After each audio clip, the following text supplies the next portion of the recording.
안녕하세요. 사연에 빠지다의 DJ 민영입니다. 오늘도 두 가지 사연 준비되어 있으니 재미있게 들어주시고요. 구독과 좋아요 버튼도 눌러주세요.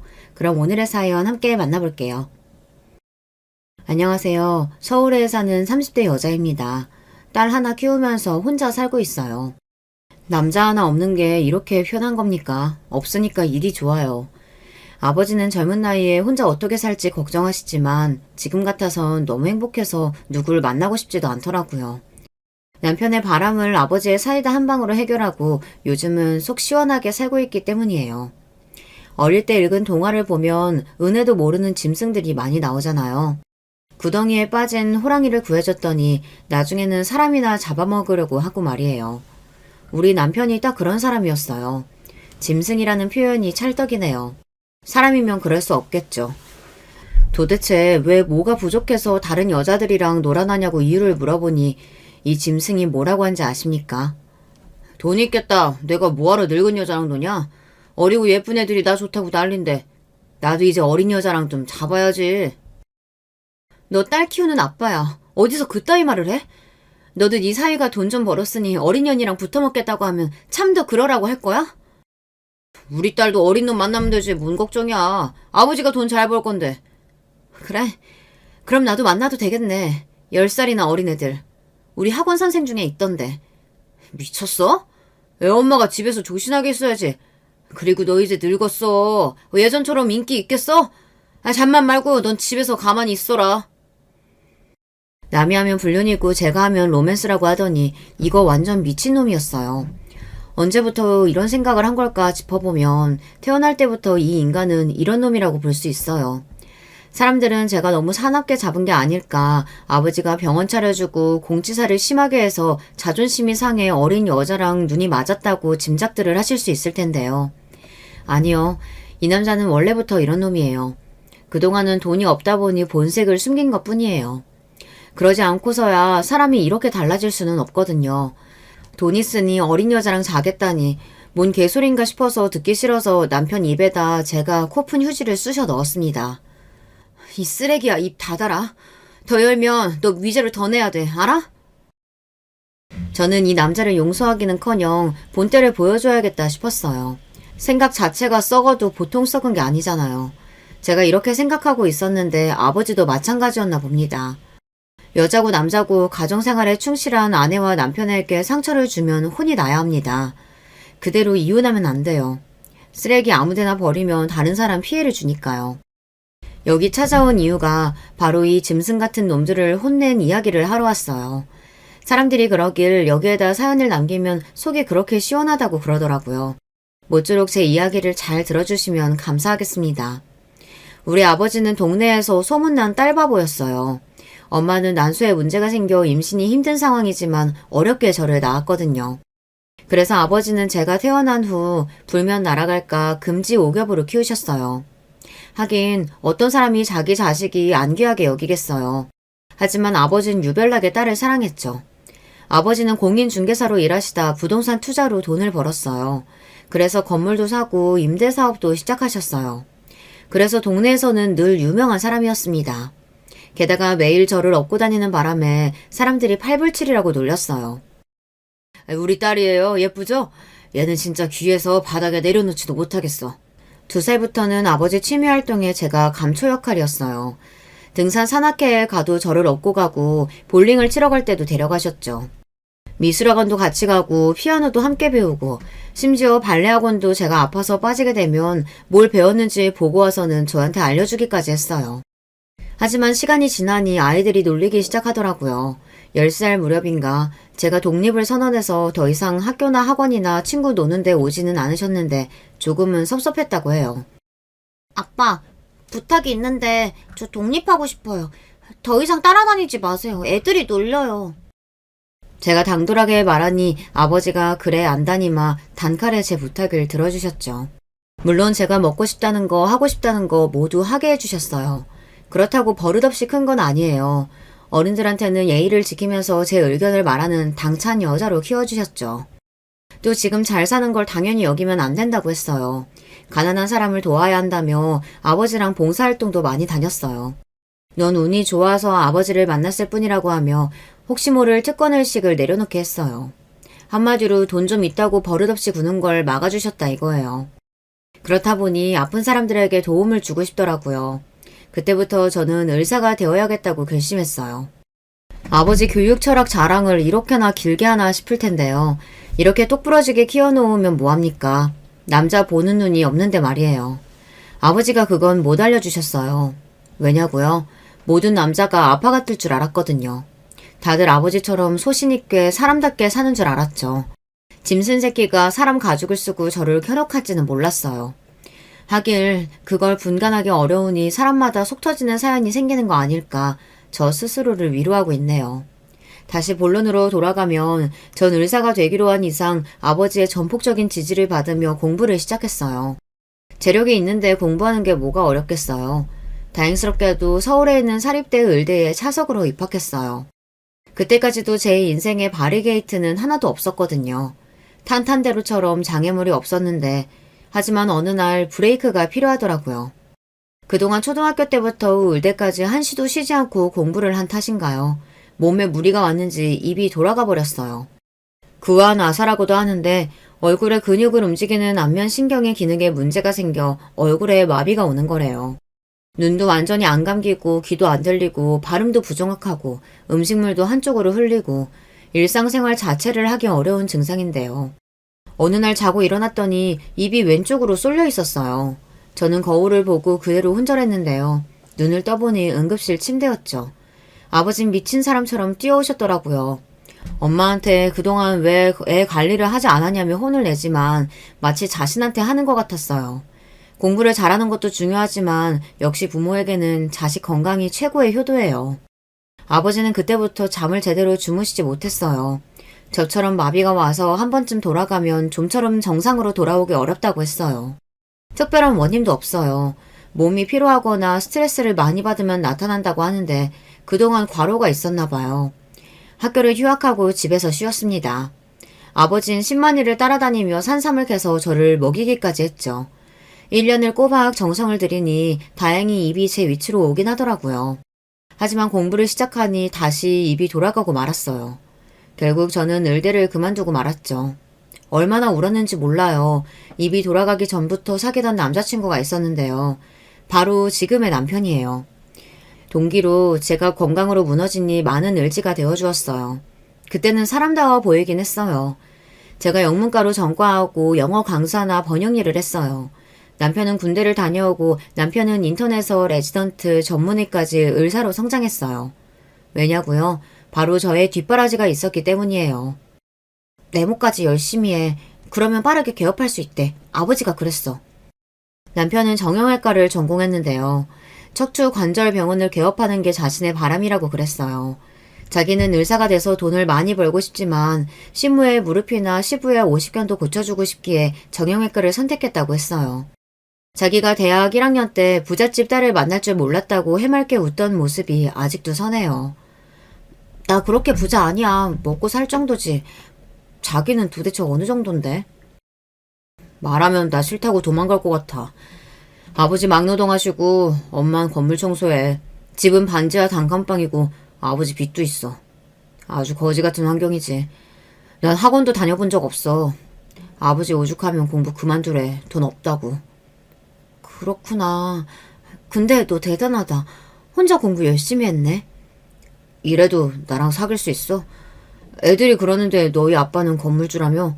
건물이 한두 개가 아니라고 하던데. 그게 무슨 상관이야. 집안 환경은 관심 없어. 내가 원하는 건 변하지 않은 마음이야. 그건 나 자신 있다. 솔직히 너니까 사귀는 거지. 내 주제에 무슨 연애냐. 자수성가한 아버지와 남편이 비슷하게 느껴졌습니다. 의사가 돼서 가난한 사람을 돕겠다고 했는데 이왕 이렇게 됐으니 사랑하는 남자를 돕자는 생각이 강했어요.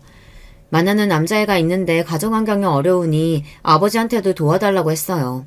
선뜻 아버지가 남편을 만나보자고 하시더라고요. 자초지정을 돕고서 아버지는 학비를 주시기로 했어요. 남편의 순수한 성품이 마음에 든다고 하셨죠. 학비 준다고 해서 우리 딸 억지로 만나지는 마라. 헤어지고 싶으면 헤어져도 돼. 앞으로 자네가 공부 열심히 하면 계속 줄 수 있거든. 나중에 갚으면 되는 거니까 세상은 넓고 여자는 많잖아. 아닙니다. 저한테는 오직 혜임이밖에 없습니다. 여기가 군대야? 오버하지 말고 작은 목소리로 말해. 장인어른 앞이라 너무 떨려. 죄송합니다, 장인어른. 목소리가 높아지네요. 벌써 장인어른이야? 우리 딸이랑 결혼하려면 적어도 10년은 지나야 돼. 그동안 자네 계속 지켜볼 거야. 어떤 놈인지. 아버지 앞에서 밥도 못 먹고 손을 달달 떨면서 저를 사랑한다고 하던 남자였어요. 적어도 그때는 말입니다. 그 후부터 남편은 우리 아버지 돈으로 공부하고 용돈도 받았어요. 10년 동안 다른 여자는 거들떠보지도 않았어요. 그렇다고 남편의 외모가 비호감은 아니에요. 학교나 병원에서 여러 유혹도 많았거든요. 레지던트 때도 소개팅부터 맞선 의뢰가 많이 들어왔다고 했어요. 심지어 유명 병원장이 자기 딸을 소개한다고 해도 거부했대요. 자신은 열렬히 사모하는 여자가 있다면서 출세할 기회를 뻥 차버렸다는데 그 당시에는 남편이 너무 사랑스러웠어요. 지금은 가증스러워 죽겠어요. 남편은 성격대로 넘보지 못할 나무는 애초부터 보지 않았을 뿐인데 말이에요. 지고지순한 사랑에 환상이 있던 저는 노래방 18번도 김범수의 끝사랑이에요. 노래 가사대로 남편이 내 첫사랑이고 끝사랑일 줄 알았거든요. 저는 연애할 때도 완벽하게 남편을 믿지 않았어요. 드라마 보면 그런 거 있잖아요. 의사가 되니 애인 버리고 권력자 딸과 결혼하고 이런 거 말이에요. 그러면 탱크라도 빌려서 밀어버려야지 싶었어요.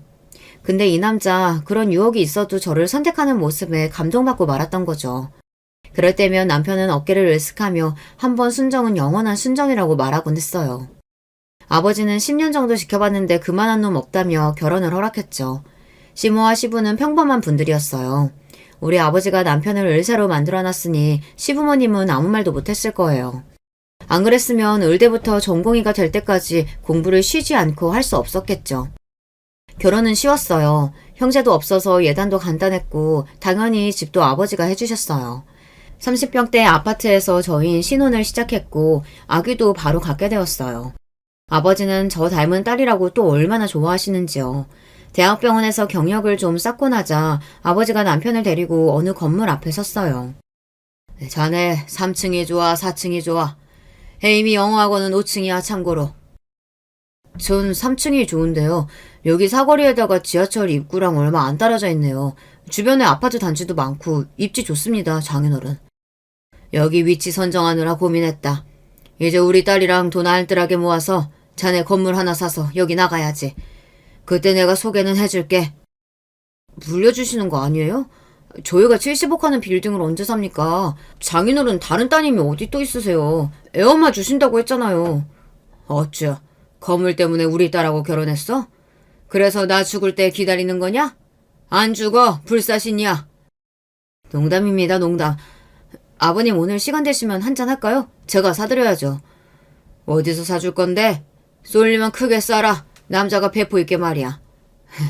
어디긴 어디예요. 토끼 같은 따님이 계시는 우리 집으로 가셔야죠. 한 푼이라도 아끼려면. 아버지는 6층짜리 건물에 제 영어학원이랑 남편의 정형외과를 만들어주셨어요. 저는 집에 있겠다 했지만 여자도 일을 해야 남편이 무시하지 않는다며 굳이 학원을 개원하라고 하시네요. 저도 원장이 되고 남편도 원장이 되어야 한다는 거였죠. 우리 딸은 본인이 봐준다면서요. 저는 눈물이 났습니다. 아버지의 배려에 감사했어요. 또한 정형외과는 오픈시 들어가는 비용이 상상을 초월하더라고요. 기계 하나에 1억이 넘는 것도 있었어요. 아버지의 무한한 사랑 덕분에 성대하게 병원이 완성되었죠. 개업식에는 시부모님도 초대했는데요.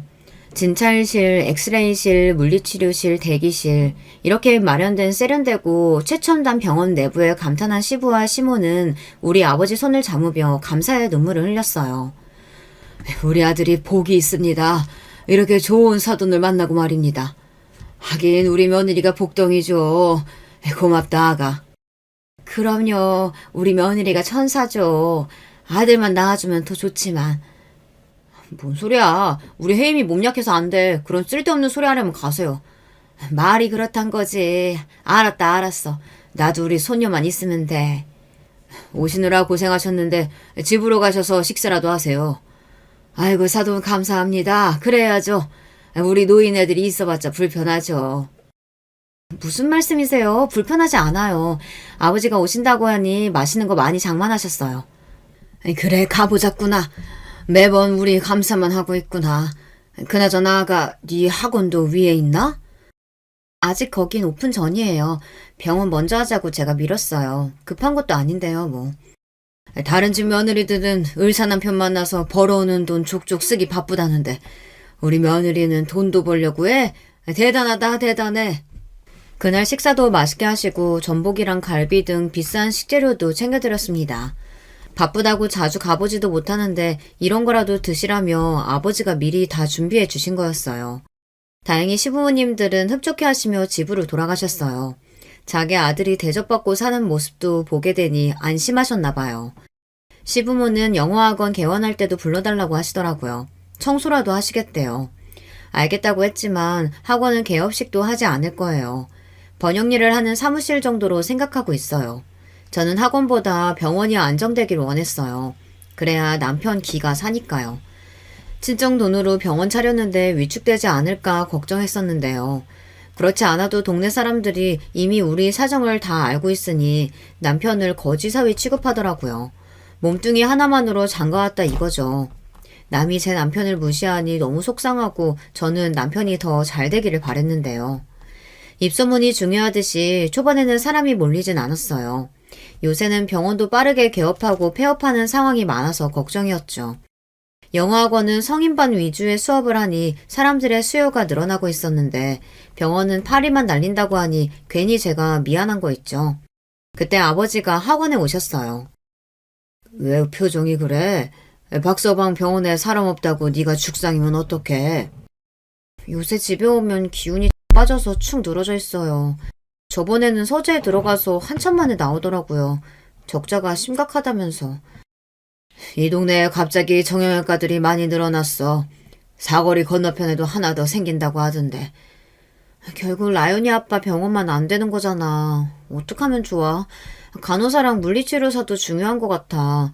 간호사랑 물리치료사도 중요한 것 같아. 우리 병원 직원들은 친절한 사람이 없는 것 같고. 그나저나 무슨 일로 오신 거예요? 이제 물어보냐? 맨날 제 남편밖에 모르지. 아무튼 병원 잘 되려면 홍보가 생명이야. 아버지가 갑자기 싱글벙글 웃더니 남편 병원으로 함께 내려가자고 했습니다.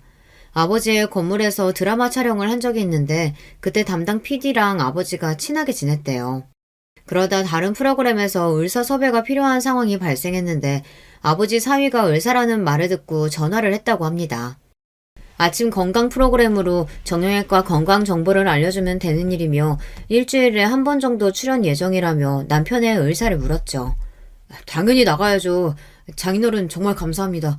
이 은혜에 꼭 갚겠습니다. 허우대가 멀쩡한 의사가 나와서 설명까지 잘하니 시청자들이 좋아했어요. 그러다 보니 전국 각지에서 환자들이 남편 병원을 찾아오기 시작했어요. 한 달만 하기로 한 출연 계획이 6개월로 늘어났습니다. 그랬더니 더 많은 환자가 오더라고요. 병원에 환자가 없을 때는 비 맞은 개처럼 축 늘어져 있었거든요. 반년 만에 남편의 어깨가 태평양처럼 펴진 모습을 보니 제 기분이 좋더라고요. 정기적으로 프로그램에 출연하는 것은 끝났지만 그 후에 의사 패널이 필요할 때 각 방송사에서 남편을 찾았더라고요. 그렇게 인기가 있으니 한 회사에서 남편의 유튜브 채널을 만들고 관리해주겠다고 했어요.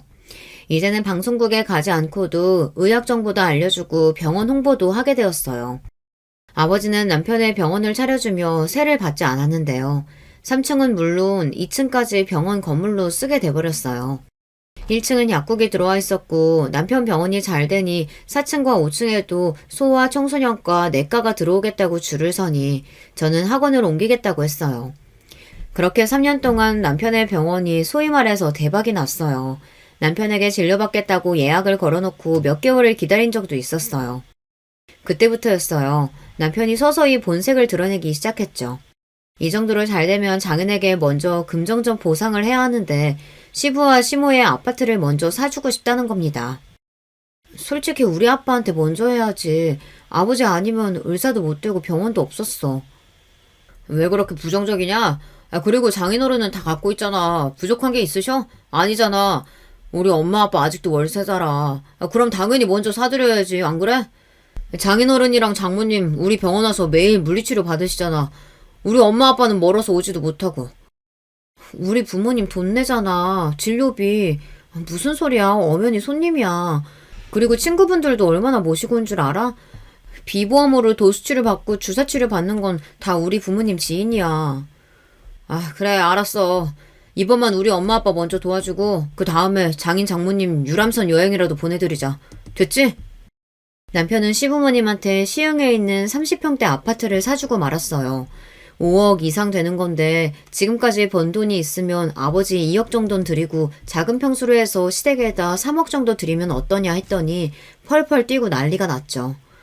내가 말했지. 먼저 하고 해드린다고. 안 해준다고 한 것도 아닌데 왜 그래? 그럼 넌 학원 잘 되면 아버지한테 뭘 해드렸냐? 난 초기 비용이 자기 10분의 1도 안 되거든. 그리고 월세 다 냈고. 아니 자기만큼 대박이 안 났잖아. 지금 병원 수입이 얼만데 그래. 생각 같으면 강남에 주상복합이라도 엄마 사드리고 싶어. 참고 있는 거 안 보여? 저는 남편하고 한 달간 말을 안 했습니다. 병원이 대박 날 때에도 남편은 정신이 없었어요. 출연에 진료, 유튜브까지 몸이 하나라도 모자랐죠. 그래서 돈 쓸 시간이 없을 정도였죠. 그래서 저도 아버지 먼저 해드리자 말을 못했는데 아니나 다를까 이제 월급 의사 2명을 쓸 정도로 여유가 생기자 바로 시부모님 집을 사드리다니요. 지금 우리가 살고 있는 집도 아버지가 사준 건데 말입니다. 제가 말도 안 하고 세게 나가자 남편이 제 눈치를 보더니 아버지에게 차 한 대와 엄마에게는 중고차 가격 정도 되는 명품 가방을 사주고 오더라고요. 물론 카드로 말이죠. 봤지? 사드렸다. 더 이상 이 문제로 나 괴롭히지 마라. 누가 물건을 안 기래? 현금으로 드리라고 했잖아. 너 은혜도 모르는 짐승 아니면 잘해라 우리 아빠한테. 그리고 이제 월세 좀 내. 아빠 건물이잖아. 공짜로 살면 안 되는 거 아니야? 있는 사람이 더 한다고 하더니 너를 두고 하는 말인가 보다. 아, 그래 낸다. 내면 되잖아. 버는 돈이 얼만데 생활비는 왜 그대로야. 라연이 초등학생이야 이제. 생활비 그래 10배로 올려야겠다. 이제 우리도 집 옮겨야지. 너무 좁잖아. 집은 여기 살아 그냥. 나중에 아버지한테 3억 정도는 해드려. 여기 보는 사람 많아. 우리 이 동네 지방령 같은 존재야. 우리 집 저녁 메뉴까지 다 안다고. 동네 사람들한테 욕 안 먹으려면 알아서 잘해. 알겠어. 내가 꼭 해드린다. 화 좀 내지 마. 주름 생겨 이쁜 얼굴에. 저는 어이가 없어서 웃고 말았어요. 그렇게 지지고 볶고 싸워도 이때까지는 아직 금슬이 나쁘지 않았거든요. 아버지 용돈 드리라고 한 것도 남편은 잊었는지 자기 차 바꾸고 시모랑 시부차 사주고 골프채 사고 아주 난리가 났어요. 그동안 못 해본 걸 신나게 하고 다니더라고요.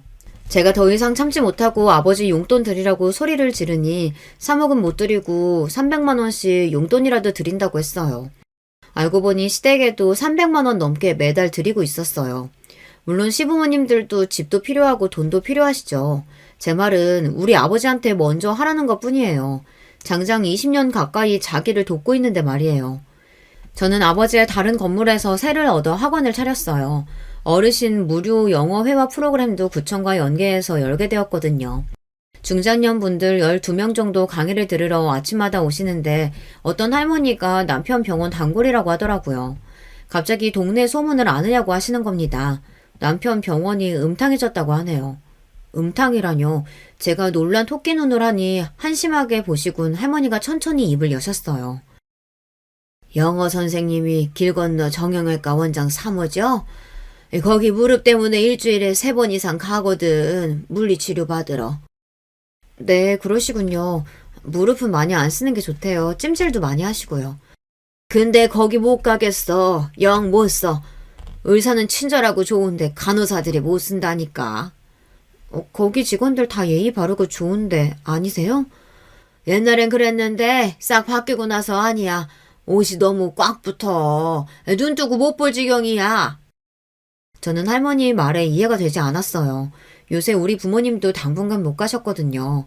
지방에 별장을 짓는다고 자주 내려가시는 통에 서울에 안 계시는 날이 많아서요. 저도 딸 공부 봐주고 번역하고 학원 운영하고 집안일까지 정신이 없었거든요. 그래서 그날 병원에 가보기로 했어요. 음탕이라는 단어가 내심 걸리긴 했지만요. 초등학생 딸과 함께 병원에 갔다가 저 기절초풍했습니다.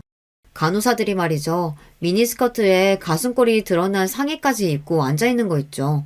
하얀색이라 오히려 더 야하게 보였어요. 순간 여기가 라스베가스도 아니고 라운지일 것 같이 느껴졌어요. 주변을 둘러보니 손님들은 거의 남자들이었어요. 게다가 간호사들도 제가 환자인 줄 알더라고요. 이번 기회에 세 사람으로 싹 바꾼 모양이었죠. 그래서 남편 병원에 자주 와야 하는 건가 봐요. 저는 그런 게 너무 싫었거든요. 병원도 남편 직장인이 존중해줘야 한다고 생각했는데 존중이고 뭐고 자주 와서 관리해야 되는 건가요? 아주 가관이었습니다. 간호사들이 아니라 마치 모델들처럼 앉아 있었어요.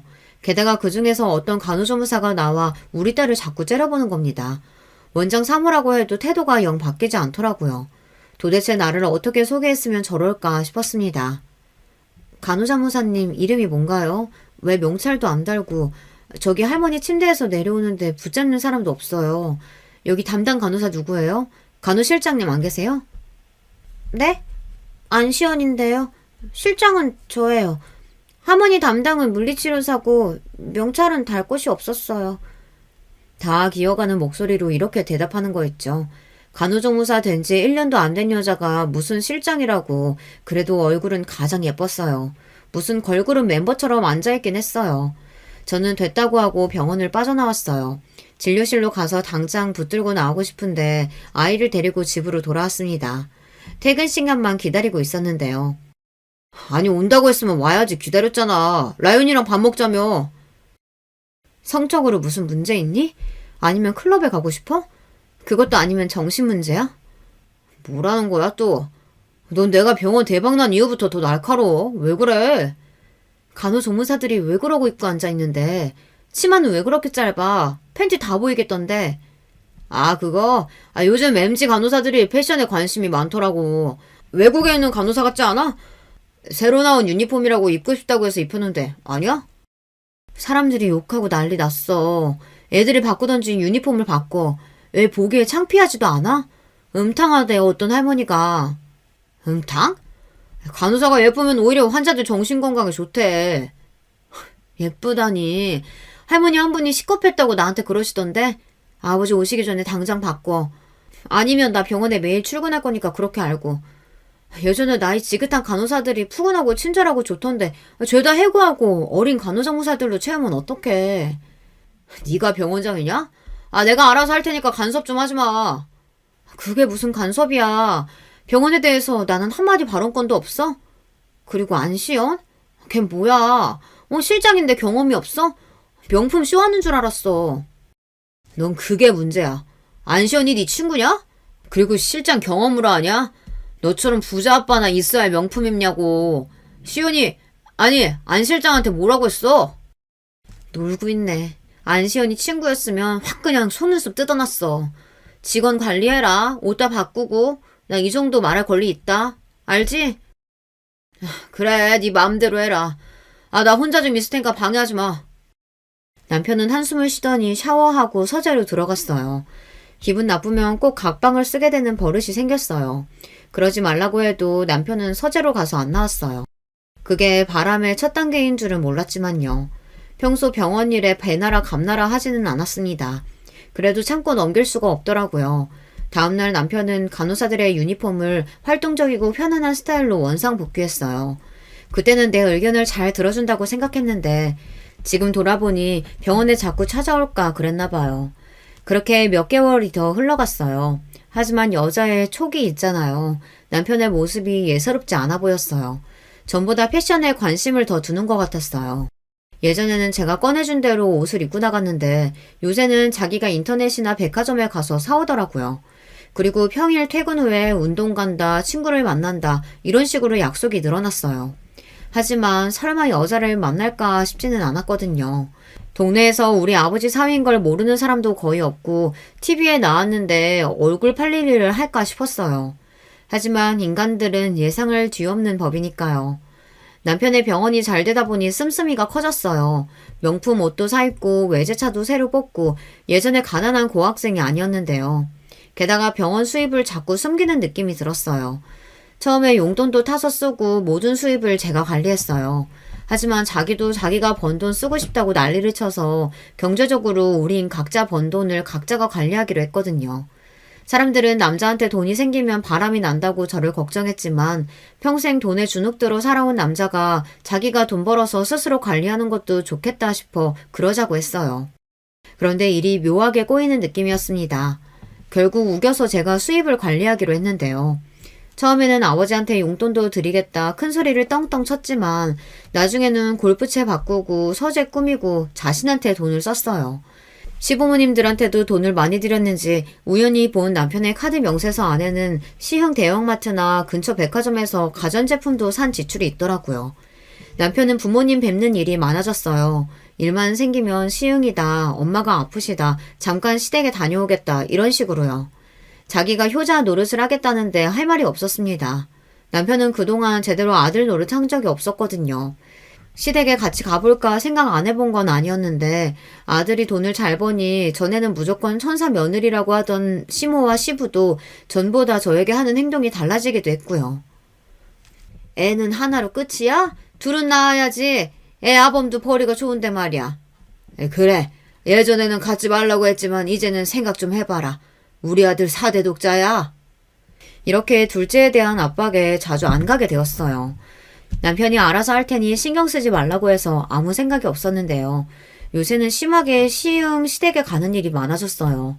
주말도 평일에도 시도 때도 없이 간다는 겁니다. 저는 이러다 시댁에 들어가서 살자고 할까 무섭기도 하더라고요. 가끔 시모가 엉뚱한 말로 어깃장을 놓을 때가 있거든요. 그래서 시모에게 전화를 했습니다. 아니나 다를까 시모는 대뜸 아이 가졌니? 이러는 겁니다. 안부차 전화했어요. 둘째는 고민 더 해봐야 할 것 같아요. 근데 아프신 건 어떠세요?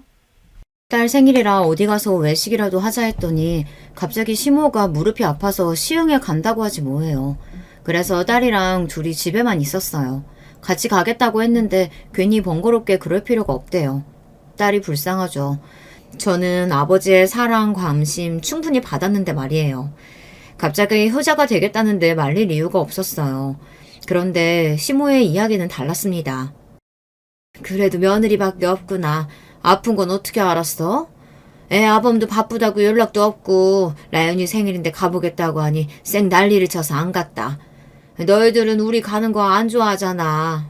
하긴 뭐 돈 많은 외할아버지가 있는데.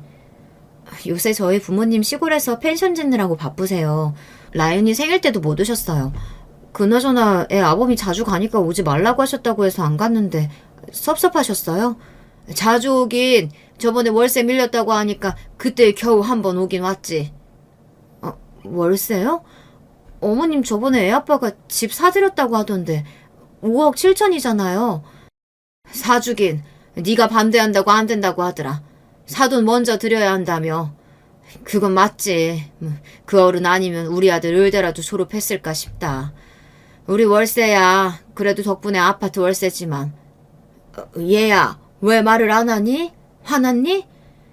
아무튼 우리 네 눈치 봐서 용돈도 제대로 못 받는다. 그런 줄 알아. 라연이랑 한번 와. 그럼 끊는다. 저는 머릿속이 하얗게 변하는 느낌이었어요. 이 인간이 6억 가까이 되는 돈을 어디다 썼을까요? 도박? 술? 아니요. 술도 못하고 지는 걸 싫어해서 도박도 안 해요. 그럼 여자 아니겠어요? 여자라. 근데 바쁜 일상 중에서 언제 여자를 만났을까요? 환자? 대부분 중년 이상인데 그러면 건물 주변의 사람들? 동창? 남중남고라고 했거든요. 의대 동기 제가 대부분 아는 애들이라 이런 문제가 있었음 바로 연락이 왔을 거예요. 그러다 간호조무사? 어린 친구들이 왜 우리 남편을 만나? 아니지. 간호조무사가 너무 많았어요. 7명이나 되던데 왜 그렇게 많이 필요한가 싶었거든요. 그때 병원에 갔을 때 저를 빤히 보는 간호조무사가 생각났어요. 유난히 명품이 많았거든요. 머리핀부터 목걸이 그리고 꽉 붙는 유니폼에 고급 가디건까지. 그 여자일까요? 제 육감은 그렇다고 고개를 끄덕이는데요. 찾아가서 머리채라도 잡을까 하다가 고개를 흔들었어요. 그래봤자 동네 재미있는 구경밖에 더 되겠어요. 전화를 끊고 한동안 남편의 행동을 돌이켜봤어요. 다른 건 몰라도 외모에 대한 관심이 높아졌어요. 게다가 MZ세대에 유행하는 말투도 많이 하고 성형수술을 할까 고민하기도 했거든요. 기분이 묘했어요. 말하지 않아도 바람이란 감이 오긴 했어요. 하지만 눈으로 보고 싶은 것이 사람의 마음이잖아요. 그 더러운 꼴을 봐야 하나요? 샤워하고 있는 남편 몰래 핸드폰을 가져와 비번을 풀고 확인하고 미행해서 현장을 덮쳐야 하나 5만 가지 생각이 파도처럼 밀려왔어요. 그러나 더러운 일에 에너지를 낭비하기 싫었거든요. 저는 심부름 센터를 이용하기로 했어요. 저 대신 남편 뒤를 캐는 게 훨씬 체계적일 수 있거든요. 그런데 말이에요. 전화로 상담할 때는 괜찮았는데 막상 그런 곳에 가려 하니 억장이 무너지는 거 있죠. 그날 밤이었어요. 어머니한테 차라도 한 대 사드릴까? 요새 통 걷지를 못해. 그래, 사드려. 언제 사드릴 건데? 근데 어머니 면허는 있어? 면허도 따야지. 그럼 돈 많이 들 텐데. 장인어른 생신 때 용돈이라도 드리려고 했는데 없어도 화내면 안 된다. 같이 가서 사드리자. 어머니 얼굴도 뵙고 식사나 하고 오자. 가면 당신 기분이나 나쁘지. 아이 타령하실 텐데. 그럼 라연이라도 데리고 가. 할머니랑 할아버지 보고 싶대. 라연이 공부해야지 거길 왜 데리고 가. 당신 닮아서 몸도 약한데. 이러면서 다시 서재로 들어가는 겁니다. 이번에는 알 수 없는 존재가 차를 사달라고 한 모양이죠. 그 다음 날로 저는 심부름센터의 문을 열었습니다. 초장의 증거를 확보해야 다른 말을 안 하겠다 싶었거든요. 그러나 마음 한쪽으로는 바람이 아니길 빌었어요. 피말리는 2주가 지났습니다. 센터 방문하라는 통보를 받았거든요. 오셨어요? 2주 힘드셨죠? 그래도 증거 제대로 잡았습니다. 저는 증거라는 말에 다리가 다 후들후들 떨려왔습니다. 상대가 누군지 궁금해요. 정말 바람 피운 거 맞아요? 저의 목소리가 점점 격앙되었습니다. 센터 소장은 진정하라며 저에게 생수 한 병을 건네줬습니다. 주변에 있는 분이던데 왜 모르셨어요? 병원에는 간호조무사예요. 나이는 25살, 이름은 안시연. 여자 인스타 보니까 작년부터 사귄 것 같더라고요. 시흥 유자의 아파트 맞죠? 그리고 차도 사줬죠, 이번에. 네, 아파트 전세 얻어줬고요. 그리고 2,500만 원 차 바꿔주고.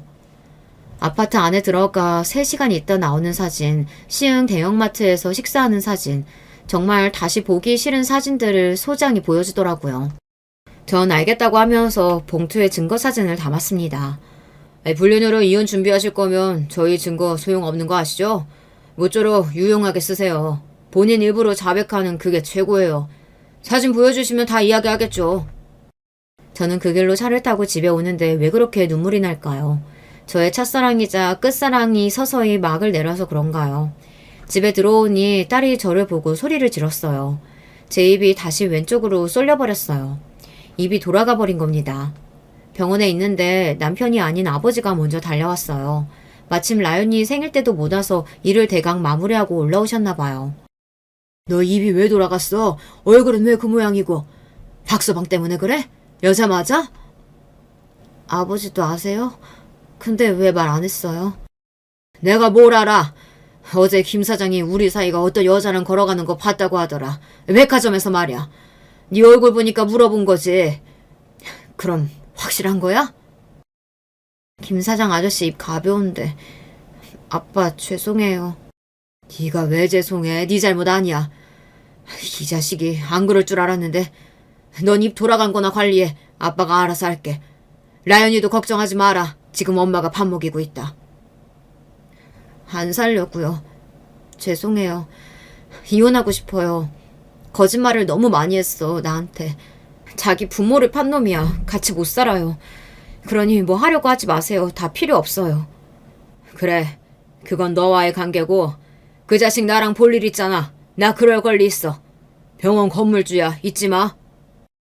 사람들은 제가 남편을 징그럽게 오래 봤으니 헤어지기 어렵겠다 싶을 텐데요.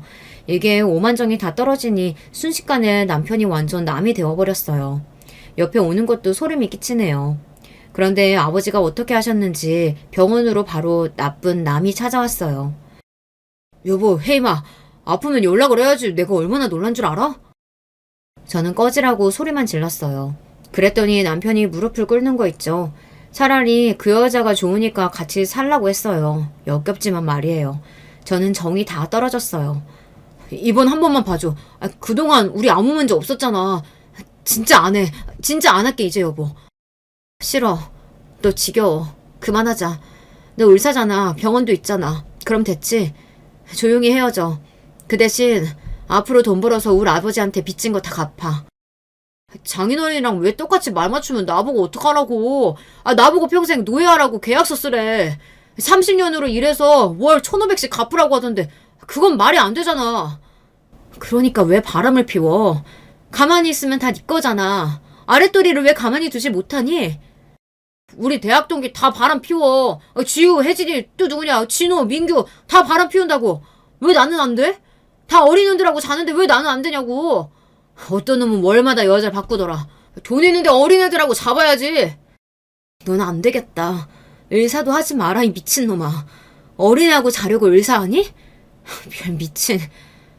그럼 나도 잡아야겠네. 어린 놈들하고. 나는 왜 못 자? 너도 자는데? 애 엄마가 무슨 소리야. 넌 차력이 약해서 안 돼. 이만한 일로 입 돌아간 주제에 누구랑 자냐? 야, 그러면 왜 거짓말해? 차라리 애들이랑 자고 싶다고 하지. 그때 이혼하게. 왜 엄마 아빠 집 사준다고 그 난리야. 집 사주려고 했어. 그때 소민이가 울잖아. 집이 없다고. 나 진짜 억울해. 이런 놈을 믿고 살았다니. 그만해. 난 너랑 헤어질 거야. 그리고 새롭게 다시 시작할 거야. 그러니까 꺼져. 애도 볼 생각하지 마. 저는 병원 경비원까지 호출해서 남편을 끌어냈어요. 사람들은 하나 둘 모였어요. 남편이 개처럼 질질 끌려가니 속이 조금 편하더라고요. 입만 살아서 끝까지 저러고 싶을까요? 차라리 그 여자애를 사랑이라도 한다고 해도 억장이 무너질 판인데 완전 쓰레기잖아요. 쓰레기. 역시 쓰레기는 버려야 냄새가 안 나겠죠. 아버지는 의외로 그 여자의 부모를 찾아간 모양이에요. 여자의 부모가 하필 우리 아빠 건물에서 장사를 하네요. 이게 악연인가요?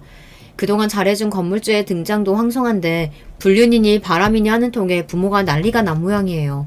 다신 장사 못하게 하겠다고 하니 딸 단속시키겠다고 했대요. 아버지는 전세금을 돌려받았고 여자애한테 사준 냉장고며 에어컨, 명품 가방, 자동차까지 다 받아냈어요. 다 주면 다른 가게 자리를 알아봐 준다고 하셨대요. 아버지는 남편을 끌고 시흥시댁으로 쳐들어간 모양입니다.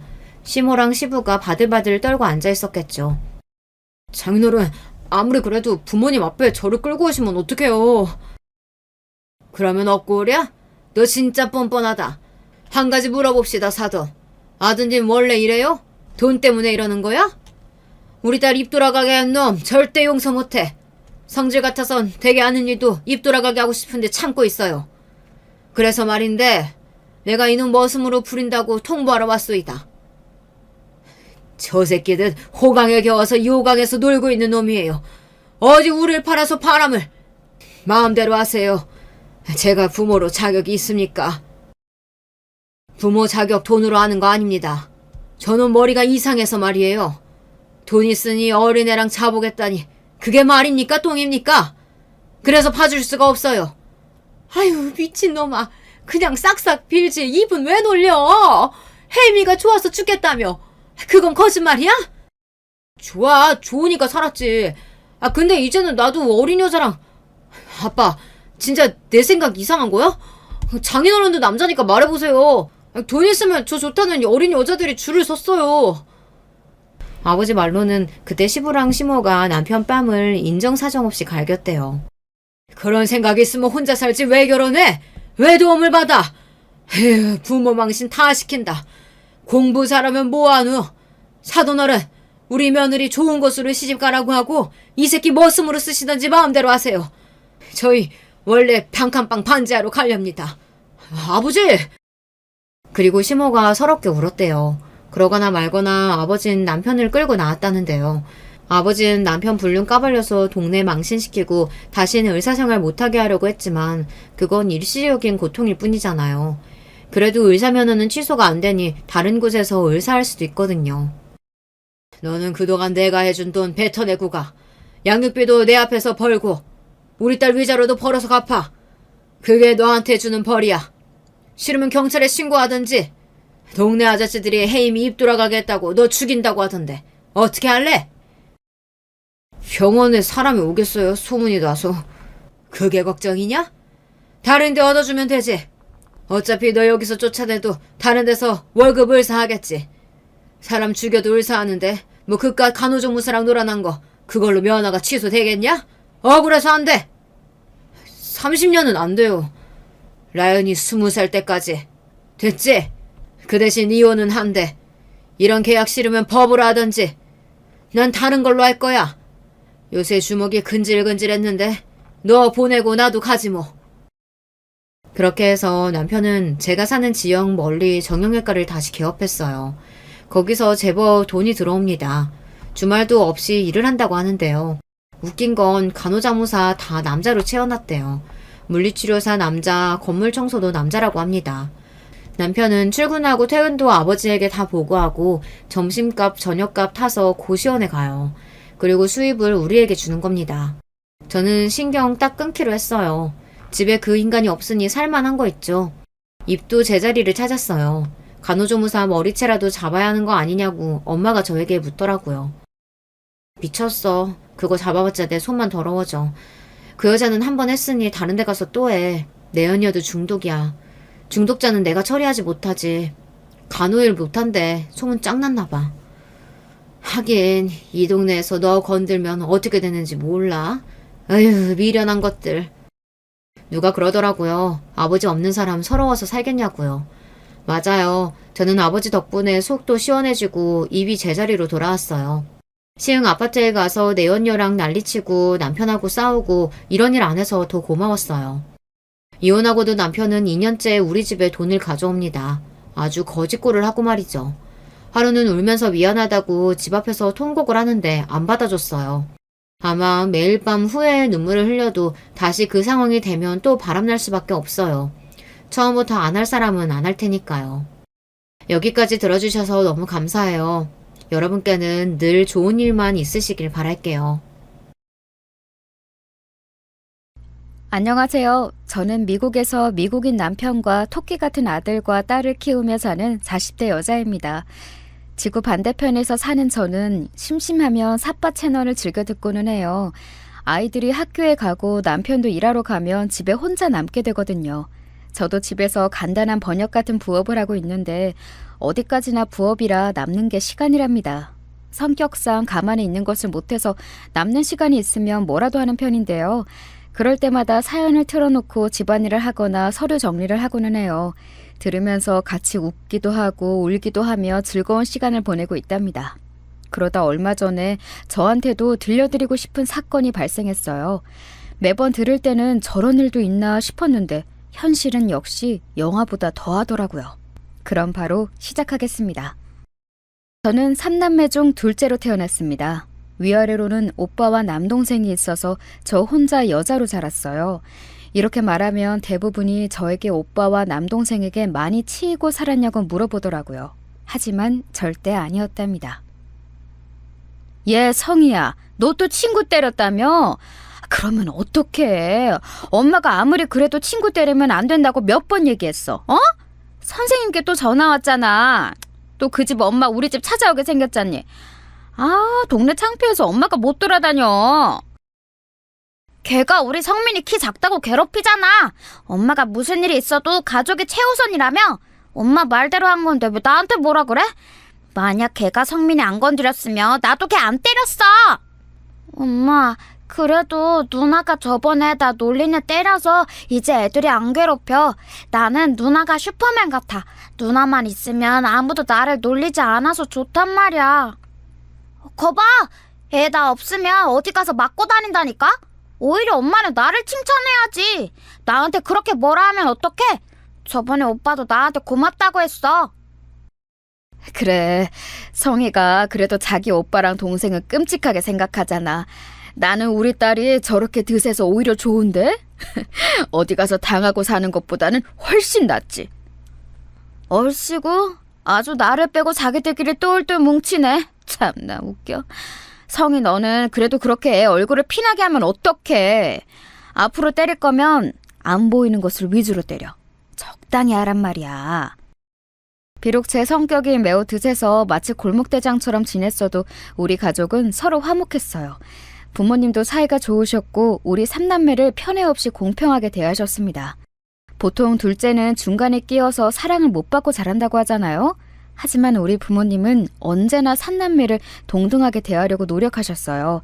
저 때는 남아 선호 사상이 매우 심할 때였는데 그래도 제가 혼자 여자라고 오히려 아빠는 저를 더 챙겨주시곤 했답니다. 성희야, 우리 성희는 선생님이 보니까 참 기골이 장대해서 체육에 소질이 있어. 혹시 육상선수로 나갈 생각 없니? 부모님께 말씀드려봐. 심지어 저는 골격도 매우 크고 좋아서 또래보다 키도 훨씬 컸어요. 덕분에 학창시절에도 남자 학생과 싸워도 아무 문제가 없었답니다. 사실 동생은 어려서 키가 유달리 작고 허약했어요. 그래서 시비도 많이 걸렸는데 제가 그럴 때마다 나서서 물리치니 동생은 저 덕분에 걱정 없이 학교에 다닐 수 있었죠. 이렇게 제가 힘도 세고 성격이 좋지 않았다고 하면 혹시 일진이었냐고 물어보더라고요. 야, 너희 지금 뭐 하는 거야? 왜 자꾸 친구들 돈을 가져가는 거야? 돈 없으면 집에 가서 부모님한테 달라고 해야지. 이렇게 학교에서 친구들 괴롭혀도 되는 거야? 너희 친해? 친한 것도 아니잖아. 한 번만 또 이러면 그땐 바로 선생님께 달려갈 거야. 성희야, 고마워. 쟤들이 자꾸 나 찾아와서 돈 달라고 하는 거 너무 힘들었어. 너 덕분에 이제 나 안 건들 것 같아. 진짜 진심으로 고마워. 너 없었으면 엄마가 준 용돈 다 쟤들 줬을 거야. 일진은 아니었고 오히려 저는 일진들을 물리치는 존재였어요. 오죽하면 그런 저에게 고맙다고 어떤 친구의 부모님은 우리 집까지 찾아와서 과일을 주고 가신 적도 있답니다. 이렇게 자유로운 영혼으로 자란 저는 덕분에 친구들과 선생님들의 애정을 듬뿍 받았답니다. 우리 아버지가 예의를 상당히 중요하게 여기셔서 선생님들에게 제가 또 잘했거든요. 범생이라 공부를 잘했던 오빠와 허약했지만 공부를 잘했던 동생 사이에서 저는 사실 혼자만 공부를 못했어요. 그래도 우리 부모님은 저에게 공부하라는 소리를 전혀 하지 않았답니다. 오히려 우리 엄마의 소원은 바로 이거였어요. 공부는 못해도 좋으니까 제발 조신하게 행동하고 말해. 엄마는 네가 오빠처럼 좋은 명문대에 가거나 그런 거는 원하지도 않아. 그러니까 그냥 평범하게 살자. 어?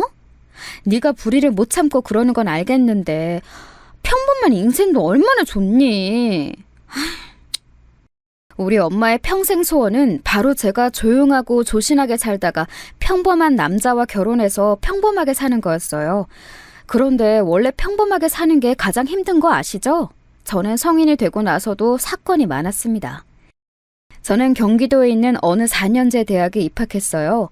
이제 대학생이 되었으니 얼마나 신났겠어요. 친구들과 같이 미팅도 하고 서울로 놀러 다니며 아주 즐거운 대학 생활을 했습니다. 그런데 슬프게도 미팅하면 할수록 저는 남자친구를 사귀는 것이 힘들었어요. 성희, 너는 조금 부담스러워. 나는 착하고 내 말을 잘 들어주는 여자가 좋아. 그런데 너는 성격이 너무 세서 나랑 맞지 않아. 목소리도 크고 자기 주장하는 게 인간적으로는 멋있는데 여자친구를 사귀고 싶은 마음은 없어. 미안. 뭐? 내가 뭐 어때서? 나는 그냥 오빠랑 잘 지내고 싶었을 뿐이야. 그게 그렇게 부담이었어? 내가 결혼하자고 한 것도 아니잖아. 그냥 같이 재밌게 데이트하자는 건데 이게 뭐가 그렇게 부담이 됐다고 그러는 거야? 네가 지금 이렇게 말하는 것도 여자로 느껴지지 않아. 미안. 그리고 우리 집하고 학과 건물 그만 찾아와 주라. 부담스러워. 저는 처음 시작한 첫사랑도 부담스럽다는 이유로 대차게 거절당했어요. 얼마나 슬펐는지 친구들과 술을 아주 많이 마시기도 했죠. 당당하고 어디서도 기죽지 않는 성격은 우리 가족에게는 해결사라 좋았지만 개인적인 연애사에선 길을 펼치지 못했답니다. 친오빠는 제가 대학생일 때 천사 같은 새언니를 만나 결혼했어요. 우리 오빠는 어릴 때부터 조용하게 공부만 했던 사람인데 새언니도 똑같이 참하고 조신하고 여성스러운 사람이었습니다. 둘이 있는 것을 보고 있으면 참 보기 좋은 조합이었어요. 새언니는 굉장히 조심스럽고 착한 사람이었는데 그래서 당당하고 할 말 다 하는 저를 부러워했습니다. 친오빠와 새언니가 사실 신혼집을 사기당할 뻔하기도 했었거든요. 아줌마, 분명히 저번에는 그냥 알아서 도배랑 다 해준다고 했잖아요. 그런데 이런 식으로 말 바꾸셔도 되는 거예요? 그리고 왜 자꾸 말이 만날 때마다 달라져요? 이렇게 착한 사람들이라고 막 등쳐먹고 이래도 되는 거예요? 네? 동네에서 장사하면서 이러면 안 되는 거지. 아우, 알겠으니까 그만 찾아와, 학생. 학생이 결혼하는 것도 아니잖아. 뭘 이렇게 찾아와서 난리치는 거야.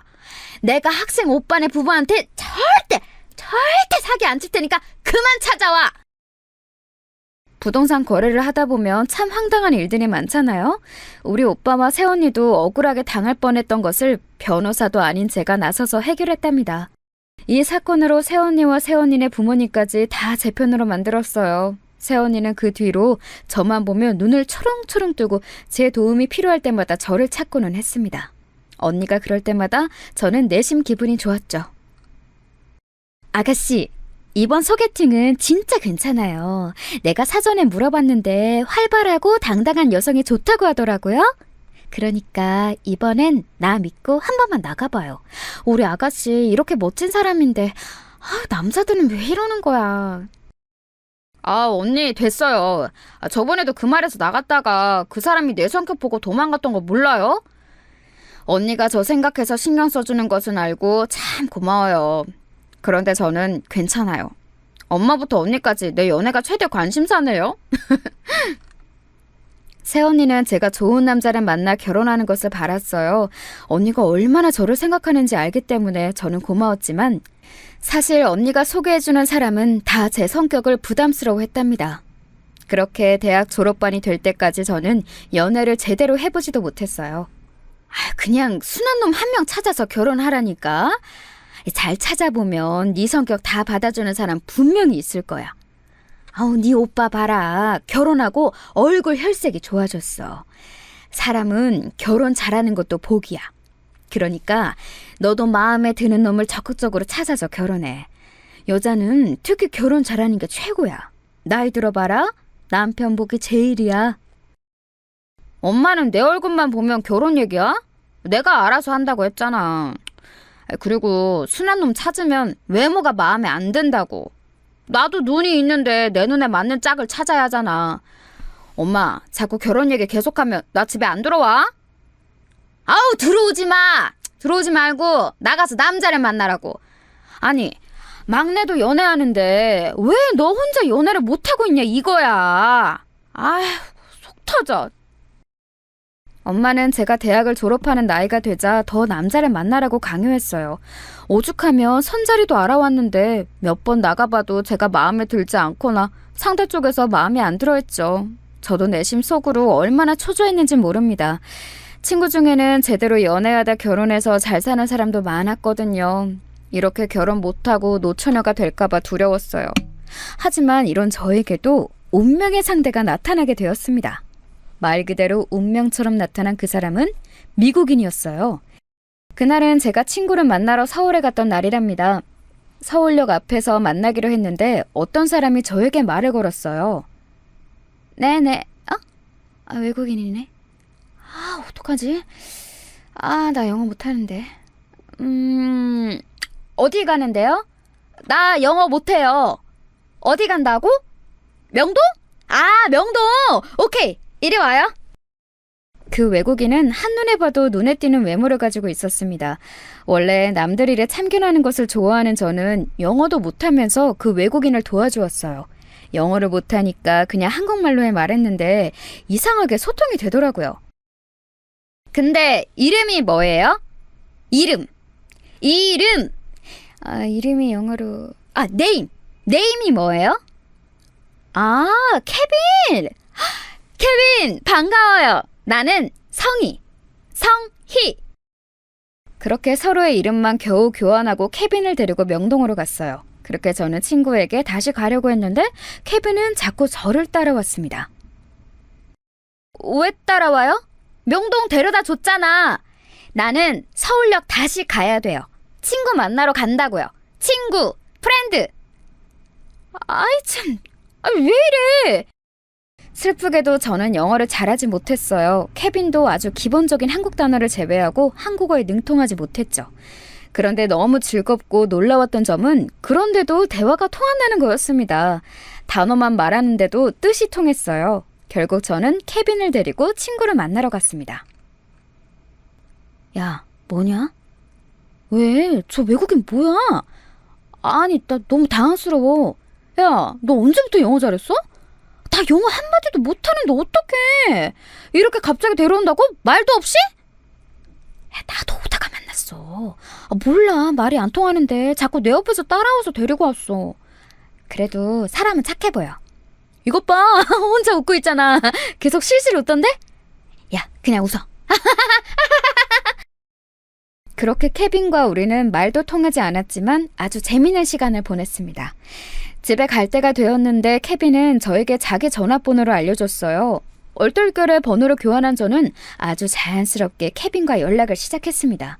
서로 영어와 한국어가 부족해서 사전을 끼고 대화했는데 그것조차 재밌었어요. 알고 봤더니 케빈은 한국으로 여행을 온 상태였습니다. 부모님이 한국과 관련된 사업을 하시는 분들이었죠. 그렇게 케빈과 저는 연인으로 발전하게 되었어요. 처음으로 만난 남자친구가 미국인이라니 친구들 사이에서 아주 유명해졌습니다. 아이, 남자를 만나라고 했더니 미국인을 만나네? 우리 딸 진짜 내 딸이지만 너는 도대체 무슨 생각으로 사는 거야? 제발 평범하게 살 수는 없어? 너 이러다 미국 간다고 하겠다?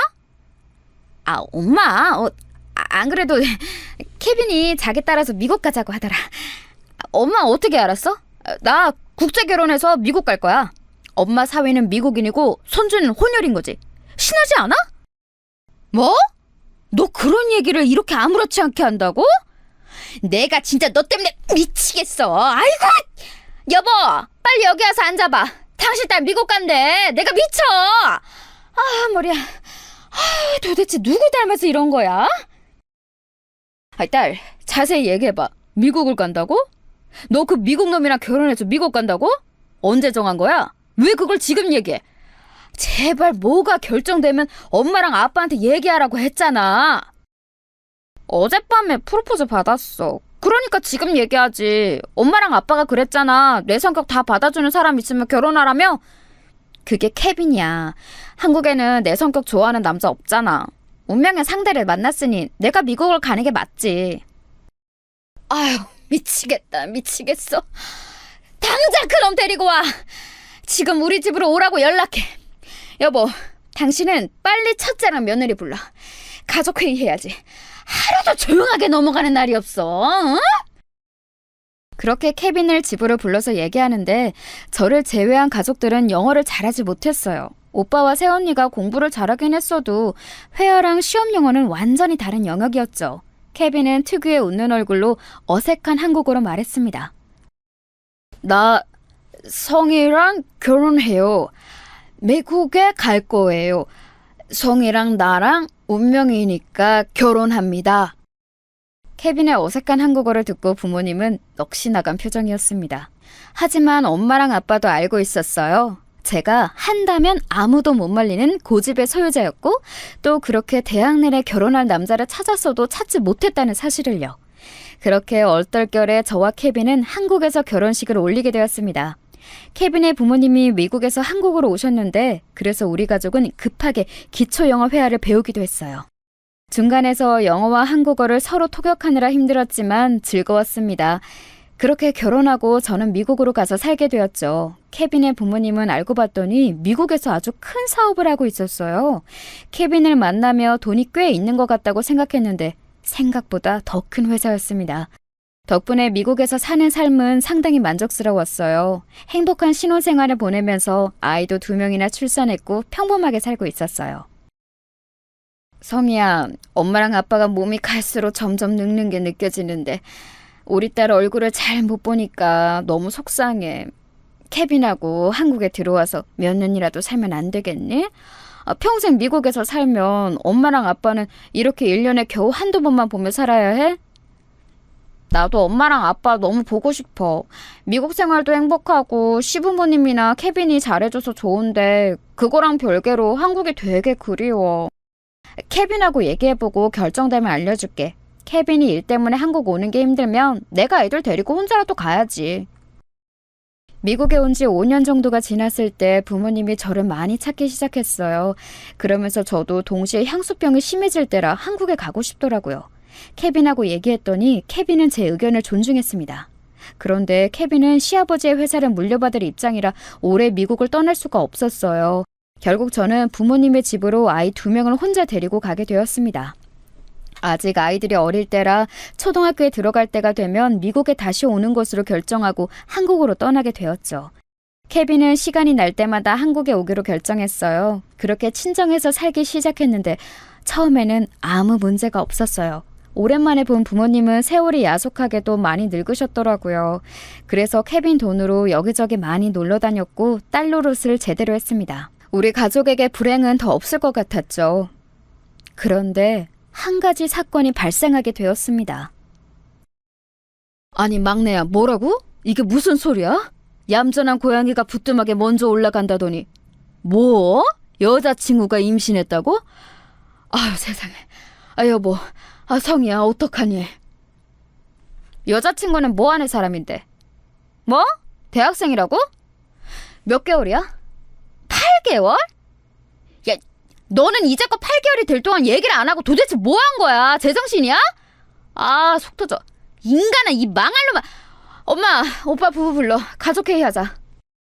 3남매 중 제일 순하고 조용했던 막내가 벼랑간 사고를 쳤거든요.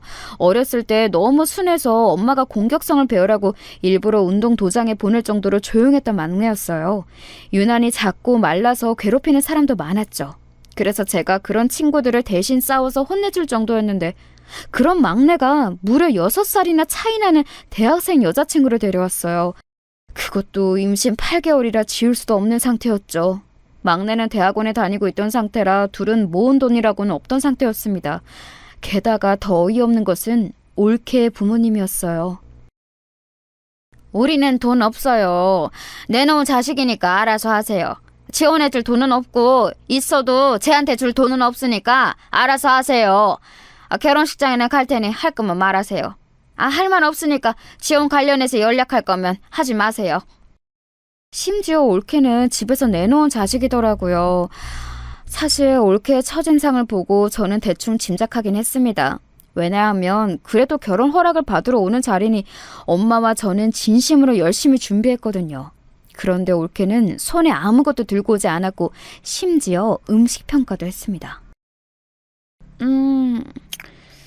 그런데 갈비찜이 되게 짜요. 소금 맛이 너무 강해서 못 먹겠어요. 제가 그리고 해산물을 안 좋아해서요. 이건 못 먹겠어요. 엄마랑 저는 전날부터 올케가 온다고 열심히 준비했는데 얼마나 민망했는지 몰라요. 일단 임신한 상태고 그래도 손님이니까 별다른 소리를 하지 않았습니다. 사실 제 원래 성격이었으면 당연히 한마디 했을 텐데 엄마가 식탁 밑으로 다리를 자꾸 쳐서 입을 꾹 다물고 있었어요. 막내와 올케는 모은 돈이 없었으니 결국 선택은 하나였어요. 우리 부모님과 같이 살게 되었습니다. 올케와 막내가 같이 사니까 제가 나가야 하나 싶었는데 어차피 몇 년 있으면 저는 다시 미국에 갈 거라 굳이 집을 따로 구하지는 않았어요. 그렇게 막내와 올케와 저는 한 지붕 아래에서 살게 되었죠. 이때부터 올케와의 악연이 시작되었답니다. 사실 본격적으로 같이 살기 전인 결혼식 때부터 갈등은 있었어요. 저는 꼭 호텔에서 결혼식을 하고 싶단 말이에요. 여자라면 당연히 이런 로망 하나씩은 있잖아요? 안 그래요, 형님? 형님은 제 마음 아시죠? 형님도 아주 좋은 고급 호텔에서 결혼했다면서요. 저도 남들이 볼 때 화려한 그런 곳에서 하고 싶어요. 인생에 한 번뿐인 결혼식인데 이 정도는 바랄 수 있잖아요. 우리는 남편 쪽에서 결혼식 비용을 내주셔서 가능했던 건데 지금 올케랑 성민이는 돈이 없잖아. 우리 형편도 그렇게 막 호텔 결혼식을 해줄 수 있을 정도로 돈이 많지 않아. 설사 있더라도 그 돈이면 둘이 살 단칸방이라도 구했겠지. 올케 그렇게 고집 부릴 때가 아니야. 현실과 타협하는 것도 중요하잖아? 형님! 어떻게 이러실 수가 있으세요? 본인은 비싼 드레스부터 할 거 다 해놓고 저한테는 이런 싸구려 예식장하고 남들이 입는 드레스 대여해서 대충 입으라고요? 그리고 막말로 제 친구들은 다 남편 쪽에서 집 해오던데 저는 이렇게 시부모님과 같이 살아야 하고. 뭐? 말이 심하네? 지금 우리 집이 본인 신혼집 못 해줬다고 뭐라 하는 거야? 그렇게 치면 올케는 뭐 혼수 가지고 올 수 있어? 올케네 부모님은 대줄 돈 없다고 딱 잘라서 말했잖아. 할 말이 있고 못할 말이 있지. 어머 형님, 왜 저한테 소리를 지르고 그러세요? 당황스러워요. 저 임신했는데 이렇게 임산부한테 노발대발 소리를 질러도 되는 거예요? 이러다 제 뱃속에 아기가 잘못되면 그땐 책임지실 건가요? 제가 이러려고 임신해서 결혼하는 줄 아세요? 너무해. 아이, 성이야, 너는 왜 애를 올리고 그래? 아우, 세아가, 우리가 미안하다. 우리도 성민이가 결혼할 때 주려고 모은 돈이 있는데 이렇게 빨리 갈 줄은 몰랐어. 일단 조금 더 모아서 나중에 아기 태어나고 몇 년 지나면 줄게. 응? 엄마, 뭐가 예쁘다고 줘? 그 돈이면 오빠랑 세원이한테나 줘. 이렇게 갑작스럽게 임신해서 결혼하는 애들한테 돈을 주고 싶어? 그리고 올케, 말은 똑바로 해. 누가 임신해서 결혼하라고 협박했어? 너희들이 그런 거를 왜 보상을 받으려고 해? 아무리 성격을 죽이고 꼭 참으려고 해도 올케는 도를 지나쳤어요. 결혼 전에 얼마나 부딪혔는지 모릅니다. 이런 제 성격을 이미 알던 막내는 제가 화를 내자 올케를 데리고 방으로 들어가거나 밖으로 나가더라고요. 그래서 결혼식을 정식으로 올리기도 전에 저는 올케와 틀어지게 되었습니다. 이런 사건이 몇 번 발생했고 급기야 나중에는 둘이 말도 하지 않았어요. 하지만 어차피 같이 살 예정이니 제가 더 나이도 많으니 먼저 다가갔습니다. 올케, 이제 결혼식 올리고 혼인신고하면 우리 정식으로 가족이 되는 거잖아. 그러니까 이제껏 안 좋았던 감정은 다 털어버리자. 어차피 같이 살 거니까 서로 안 좋은 감정을 간직하면 우리만 힘들 거야. 혹시 내가 했던 말이 상처가 되었으면 미안해. 네, 뭐 알겠어요. 저도 한 집에서 같이 사는데 불편한 관계로 있으면 힘들어요. 그럼 우리 잘 지내봐요. 그렇게 올케와 저는 화해 아닌 화해를 하고 같이 살게 되었는데 결혼식을 올린 후가 더 문제였어요. 올케가 임신한 상태로 결혼식을 올렸고 그래서 얼마 지나지 않아 출산까지 하게 되었습니다. 올케의 친정에서는 정말 하나도 도와주지 않았어요. 그래서 우리 집에서 조리원 비용도 대주었고 도우미 비용도 냈습니다. 우리 엄마는 맏며느리가 출산했다고 손수 시장에 가서 한우도 사오고 미역국도 끓여주셨어요. 그런데 아이를 낳아본 분들은 아실 텐데 신생아를 키우는 게 진짜 쉬운 일이 아니거든요. 올케는 본인이 낳은 아기면서 아기를 제대로 돌보지 않았어요. 형님은 2명이나 낳아보셨으니 신생아 돌보는 게 쉬우시죠? 아, 부러워요. 저는 출산하면서 너무 힘들어서 피곤해요. 형님이 아기 좀 돌봐주세요. 저 조금만 잘게요. 올케는 자기 아이면서 저한테 대놓고 맡기기 시작했어요. 처음에는 오랜만에 신생아를 보니 저도 귀여워서 먼저 나서서 봐주었는데 나중에는 제가 조카의 엄마가 된 기분이었습니다. 올케는 맨날 아기를 나랑 엄마한테 맡기고 혼자 누구랑 저렇게 전화하는 거야? 안 되겠어. 한마디 해야겠어.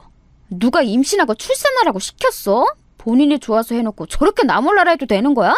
양심이 어딨어? 아우, 예성이야. 네가 참아. 아직 어리잖니. 저 나이 때는 그럴 수도 있지 뭐. 우리가 그냥 돌보자. 본인도 친정에 못 기대니까 얼마나 속이 상하겠어. 아유, 네가 힘들면 엄마가 돌볼 테니까 아기 엄마 줘. 아, 엄마는 지금 허리랑 손목도 안 좋으면서 왜 자꾸 아기를 안아줘? 막내 언제 집에 와? 저것들이 진짜 본인들이 좋다고 사고 쳐놓고 저래도 되는 거야? 아우 씨. 성희야, 참아. 엄마가 대신 미안해. 아우, 그러지 말라고. 엄마 얼굴 봐서라도 참아. 제 성격상 올케가 저러는 꼴은 못 봐서 뭐라 하려고 하면 엄마는 그런 저를 진정시켰어요. 올케가 친정에서 내놓은 자식이니 그게 그렇게 안쓰러웠나 봐요.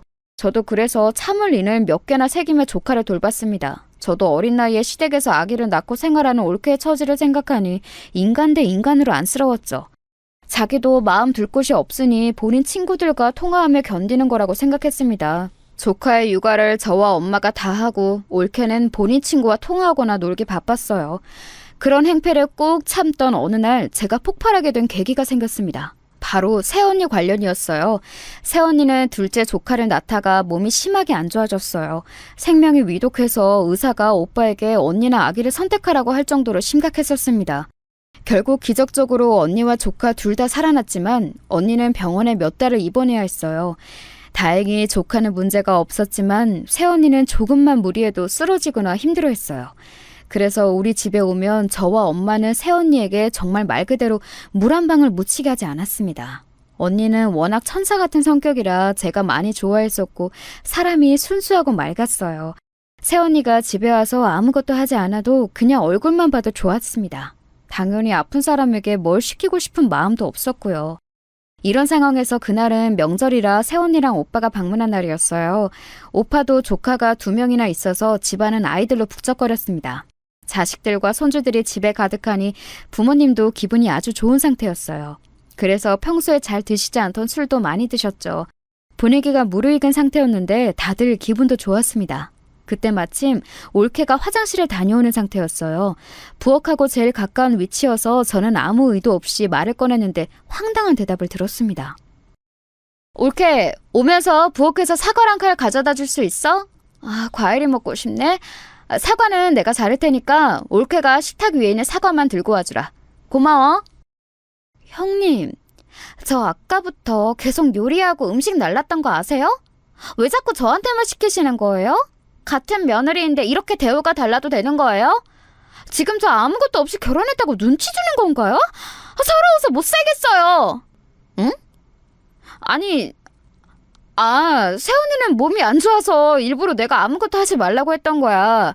그리고 나랑 엄마가 요리 다 했고 올케는 음식 그릇만 몇 개 나른 거잖아?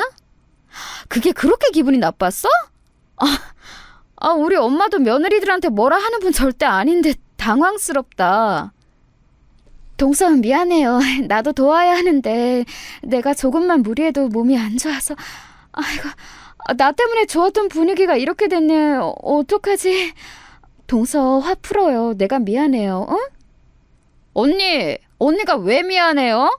언니한테 안 시키는 것처럼 올케한테도 저 안 시켜요. 그냥 사과랑 칼을 가져다 달라고 했던 게 그렇게 못할 짓인가? 오늘도 새벽 5시부터 일어나서 요리하고 준비한 거 저예요. 순식간에 좋았던 분위기는 찬물을 끼얹은 분위기가 되었어요. 저도 평소 같으면 참았을 텐데 새언니가 미안해서 올케에게 사과하는 모습을 보자 참을 수가 없더라고요. 이렇게 여자들끼리 싸우기 시작하자 엄마와 남자들도 나서서 말리기 시작했습니다. 명절이라 간만에 본 얼굴들이 반가웠는데 올케 때문에 분위기가 엉망이 되었죠. 여보, 왜 그러는 거야? 그렇게 속상한 일이 있으면 나한테 먼저 얘기해달라고 했잖아. 왜 다 모여있는데 그러는 거야? 형수님, 누나, 미안해. 당신은 무슨 일이 있어도 내 편을 들어줘야 하는 거 아니야? 이 집안에서 내 편은 아무도 없는 거냐고. 나 진짜 이대로는 못 살아. 서러워서 죽겠다고. 올케, 말은 똑바로 해. 가족끼리 무슨 편이야? 우리가 지금 무슨 전쟁 나가? 말을 왜 그렇게 믿게 하는 거야? 그리고 새언니는 얼굴 보면 얼마나 본다고 그러는 거야? 명절에 한두 번 보는데 그냥 올케가 조금 참으면 되잖아. 그동안 나랑 엄마랑 참아주니까 사람이 우스워? 어? 누나 잠시만. 내가 미안해. 대신 사과할게. 누나 참아! 결국 저는 본래 성격을 드러내게 되었어요. 올케는 2눈을 동그랗게 뜨고 저를 쳐다보더라고요. 그동안 꾹 참았던 게 폭발해서 올케 앞에서 할 말을 하며 큰 소리를 내자 올케는 기가 죽어 아무 말도 하지 못했습니다. 진짜 보자 하니까 어이가 없네. 올케 제정신이야? 어? 내가 심지어 올케 자식도 돌봐줬는데 사과 하나 가져다 달라고 했다가 이런 일을 겪어야 해? 올케가 생각해도 어이없지 않아? 어? 아우 씨. 올케에게 삿대질하며 소리를 지르자 올케는 얼굴이 하얗게 질리더라고요. 다른 사람들은 제 성격을 이미 알고 있었는데 올케는 제가 그렇게 난리치는 것을 처음 보는 상황이었어요. 결국 첫째 오빠와 막내 동생이 저를 방으로 데려가 진정시켰습니다. 천사 같은 새언니는 중간에서 난처한 얼굴을 하며 눈물까지 보였죠. 이 사건이 일어나고 올케와 저는 서로 어색한 상태로 지내게 되었습니다. 저도 올케도 서로 사과하지 않았어요. 서먹한 상태로 지내던 어느 날 남편에게 연락이 왔습니다. 성희, 나야. 이제 애들도 학교에 입학할 때가 되었으니 미국에 오는 게 어때? 부모님도 성희랑 우리 아이들 많이 보고 싶어해. 당연히 나도 우리 가족들 보고 싶어. 애들이 미국에 오더라도 방학마다 한국에 가기로 약속할게. 케빈, 안 그래도 내가 연락하려고 했어. 나도 이제 미국 다시 가고 싶어. 애들 데리고 다음 달에 들어갈게. 애들도 아빠 많이 보고 싶어 하더라고. 나도 당신하고 같이 살고 싶어. 사실 우리 아이들이 혼혈이라 어디를 가더라도 주목을 많이 받던 상태였어요. 그리고 태어난 곳이 미국이라 한국어가 조금 서툴기도 했습니다. 그래서 아이들이 적응을 잘하는 상태는 아니었어요. 마침 올케와도 매우 어색한 상태라 아이들도 눈치를 보던 상황이었거든요. 그래서 저는 미국으로 돌아갈 준비를 시작했습니다. 그런데 한 가지 문제가 발생했어요. 바로 우리 부모님의 건강이었습니다. 부모님이 나이가 들며 두 분이 병원도 많이 가고 몸이 쇠약해지셨어요. 특히 아빠는 암까지 걸리셔서 집에서 간호가 필수였습니다. 누나, 내가 어차피 모시고 사니까 책임지고 엄마랑 아빠 돌볼게. 그러니까 너무 걱정하지 말고 미국 가. 무슨 일 생기면 반드시 연락할 테니까 그건 걱정하지 말고. 혹시라도 엄마랑 아빠가 돈 때문에 병원에 가기 힘들어하면 언제든지 말해. 그리고 누나가 너무 미안하니까 미국에서 생활비도 너 월급만큼 보낼게. 그러니까 올케랑 부모님 잘 부탁해. 알겠지? 알겠어. 아내도 저번에 그 이후로 누나랑 부모님한테 미안했는지 계속 얘기 꺼내더라. 누나도 미국 가서 매형하고 애들하고 행복하게 살아. 어차피 명절 때는 한국에 올 거라며? 몸 조심히 가고 무슨 일 있으면 누나도 꼭 연락해줘. 알겠어. 나도 올케한테 부모님 맡기고 가는 거 마음이 좋지는 않아. 고맙게 생각하고 있으니까 성민이 네가 올케한테 말 잘해줘. 오빠랑 새언니도 너희 부부에게 미안하게 생각하더라. 저는 아이들을 데리고 미국으로 다시 갔고 거기서 케빈의 도움으로 잘 정착할 수 있었어요. 케빈은 우리 부모님의 건강 상태를 듣더니 매달 소정의 돈을 남동생에게 보냈습니다. 우리 부모님을 그렇게 챙겨줘서 얼마나 고마웠는지 몰라요.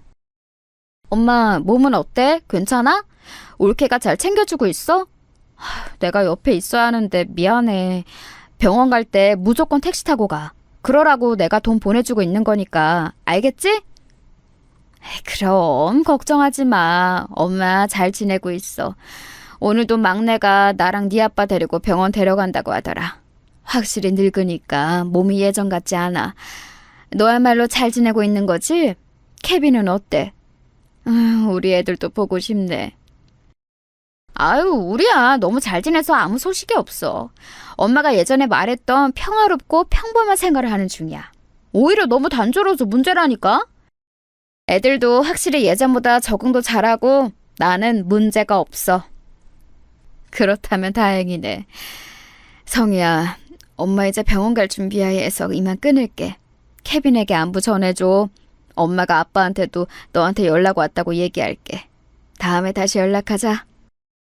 미국에 와서도 저는 부모님과 연락을 꾸준하게 주고받았어요. 올케가 불편할 수도 있어서 직접적인 연락은 주고받지 않았고 엄마나 남동생을 통해 안부를 전했습니다. 늙은 부모님을 모시고 사는 게 쉽지 않다는 것을 저도 이미 알고 있었어요. 그래서 매달 보내는 돈 이외에도 주기적으로 값비싼 선물을 보냈습니다. 성민아, 이번 방학 때 지연이 여기로 보낸다고 했지? 누나가 케빈하고 얘기했는데 네 매형도 환영이래. 그러니까 지연이 걱정하지 말고 누나가 책임질 테니까 보내. 혹시 몰라서 얘기하는데 경제적인 그런 거는 신경 쓰지 마. 누나, 진심으로 고마워. 이렇게 지연이 방학 때마다 무료로 누나네 집에 보내면서 지연이가 영어가 많이 늘었어. 이 은혜를 어떻게 갚아야 할지 모르겠어. 그리고 지연이가 미국 가는 것을 너무 좋아해. 확실히 한국하고 문화가 달라서 그런가 봐. 나중에 지연이가 혹시라도 유학하고 싶다고 하면 얘기해. 누나 집에서 보내면 되잖아. 가족이 서로 좋다는 이유가 뭐니? 이렇게 서로 돕고 사는 거지. 게다가 네가 올케랑 늙은 부모님도 돌보고 있으니까 누나가 오히려 더 고마워. 안 그래도 아내가 부모님을 잘 돌보는 것 같아서 나도 좋아. 나한테 자기가 알아서 할 테니 전혀 신경 쓰지 말라고 하더라. 덕분에 회사 일에 집중할 수 있어. 나도 아내가 저렇게 변할 줄은 몰랐어. 고마운 마음에 조카가 한국에서 방학마다 미국에 오면 우리 집에서 무료로 재워주기도 했어요. 재워주기만 했을 뿐만 아니라 우리 아이들과 같이 놀이공원이나 공원에 데려가기도 했습니다. 올 때마다 맛있는 것을 먹이고 최대한 할 수 있는 모든 것을 해주었어요. 케빈도 조카가 오면 진심으로 친절하고 다정하게 대해주었죠. 이건 다 올케가 우리 부모님을 전적으로 돌봐서 고마운 마음에서 나온 행동이었습니다. 그런데 이렇게 지낸 지 몇 년이 지나고 믿기 힘든 일이 일어났어요. 시간이 흐르며 부모님의 건강은 더욱 안 좋아지기 시작했습니다. 실제로 제가 한국에 가면 부모님이 확 늙어 있어 속상했어요. 저는 그래서 올케가 당연히 우리 부모님을 돌봐주는 것에 대해 미안하고 고마웠습니다. 매달 보내는 돈 이외에도 수도 없이 선물을 보내고 갈 때마다 거액의 돈을 주고 왔어요. 이런 생활이 지속되던 어느 날이었습니다. 엄마에게 먼저 연락이 오는 경우는 잘 없는데 전화가 울려 받았더니 엄마였어요. 엄마, 무슨 일이야? 엄마가 먼저 연락도 하고 너무 좋다. 이따 케빈 오면 같이 있을 때 연락하려고 했었는데. 아무튼 혹시 안 좋은 일이 있는 거 아니지? 성희야, 우리 딸 너무 보고 싶다, 성희야. 엄마 너랑 살고 싶어. 엄마? 왜 울어? 엄마 어디 아픈 거야? 내가 빨리 성민이한테 연락해서 엄마 병원 데리고 가라고 할까? 엄마 왜 그래? 일단 진정하고 침착하게 말해봐. 내가 그동안 꼭 참았는데 이제 도저히 못 버티겠어, 성희야. 막내 며느리가 네 아빠랑 나한테 너무 못되게 굴어서 살 수가 없다. 이러다가 나 진짜 아무 말도 못하고 요양원에 보내질 것 같아서 무서워. 지금도 며느리가 집에 없어서 이렇게 연락하는 거야. 나 너무 서럽고 더는 못 버티겠어. 너의 아빠도 불쌍해. 뭐라고? 엄마 지금 그게 무슨 소리야? 올케가 엄마랑 아빠한테 못되게 군다고? 내 앞에선 착하게 챙기던데? 내가 그래서 한국 갈 때마다 감동했었잖아. 엄마 자세히 말해봐. 나 지금 믿을 수가 없어서 그래. 올케가 대체 무슨 짓을 한 거야? 그거 다 연기고 가식이야. 아들이 없고 집에 우리만 있으면 자꾸 꼬집고 욕하고. 그래, 늙었으면 그냥 빨리 뒤지라고 하고 귀찮게 하지 말고 요양원으로 꺼지래. 나 진짜 서러워서 살 수가 없어. 네 아빠는 누워만 있는데 종일 저런 폭언을 듣고 있어. 불쌍해. 저는 엄마의 말을 듣고 그만 전화기를 놓치고 말았어요. 인생 살면서 그렇게 놀랐던 날이 없었습니다. 배신감에 온몸이 바들바들 떨리기 시작했어요. 다시 전화기를 주워 엄마와 대화하는데 믿을 수가 없었습니다. 엄마, 그거 진짜지? 나 지금 당장 비행기표 끊을 거야. 내가 그동안 올케한테 해준 게 얼마인데 어떻게 그럴 수가 있지? 이렇게 배신해도 되는 거야? 나는 엄마가 그렇게 올케한테 당하는 것도 모르고 조카 오면 지극정성으로 돌봤는데 나 배신감에 온몸이 떨려. 엄마, 기다려. 저는 진짜로 전화를 끊자마자 바로 한국에 가는 비행기표를 끊었습니다. 케빈에게 전화를 걸어 상황을 설명했더니 케빈도 아이들은 걱정하지 말고 친정으로 가라고 했어요. 저는 공항에 가서 출발하기 전에 한국에 있는 오빠에게 전화를 걸었습니다. 오빠, 새언니랑 같이 내일 우리 집으로 와. 나 지금 한국 가는데 절대 아무에게도 알리지 말고 나랑만 연락해. 막내한테도 아무 말도 하지 마. 그냥 묻지 말고 궁금해도 일단 내일 집으로 와. 오면 무슨 말인지 알게 될 거야. 한국으로 가는 내내 저는 진정하려고 애를 썼습니다. 심호흡하고 아무리 진정하려 해도 손이 계속 떨리더라고요. 결국 인천공항에 도착하자마자 청심환을 2개나 사서 먹었습니다. 바로 친정으로 아무 언질도 없이 그대로 택시를 타고 달려갔어요. 오빠네 부부에게 연락했더니 곧 도착한다 해서 같이 조용히 초인종도 누르지 않고 들어갔습니다. 그리고 엄마의 말이 사실인 것을 알게 되었어요. 이 늙은이들아, 늙었으면 빨리 죽으라고. 아, 귀찮아. 아니다, 죽으면 내가 돈을 못 받으니까 확 요양원에 보내던지 해야지. 아, 그리고 네 딸 올 때만 내가 요양원에서 데리고 오면 되잖아? 올케는 우리가 들어온 것을 모르고 있었어요. 제가 정말 놀랐던 점은 심지어 올케는 아픈 우리 엄마에게 집안일을 시키고 있다는 점이었어요. 본인은 소파에 누워있고 우리 엄마는 아픈 몸으로 열심히 바닥을 닦고 있었죠. 그 모습을 보자마자 저는 올케에게 달려들었습니다. 깜짝이야. 어머, 형님. 어머머머머. 잠시만요. 이거 녹화 말씀하세요. 내 머리. 형님. 미친 듯이 달려들어 올케의 머리채를 잡고 흔들었어요. 엄마는 우리가 방문한 것을 보고 울음을 터뜨리셨습니다. 아니, 이게 무슨 일이야? 재수씨 미쳤어요? 지금 우리 부모님을 이런 식으로 대한 거예요? 아, 우리는 그것도 모르고 매달 돈을 보냈던 거고? 아, 엄마, 진작 말했었어야지. 우리 엄마, 불쌍한 우리 아빠. 동서, 그렇게 안 봤는데 진짜 무서운 사람이네요. 이런 식으로 시부모님을 대하고 있었어요? 어떻게 사람이 그래요? 사람 대 사람으로 어른한테 이러면 안 되는 거잖아요. 어머님, 저희 집으로 가요. 아이고, 우리 새끼들이 왔구나. 아유, 내 자식들. 내가 너무 서러워서 살 수가 없어. 막내 아들이 없으면 이렇게 나를 구박해. 네 아빠는 누워만 있는데 잘 챙겨주지도 않아. 올케의 머리를 잡고 저는 미친 듯이 퍼붓기 시작했어요.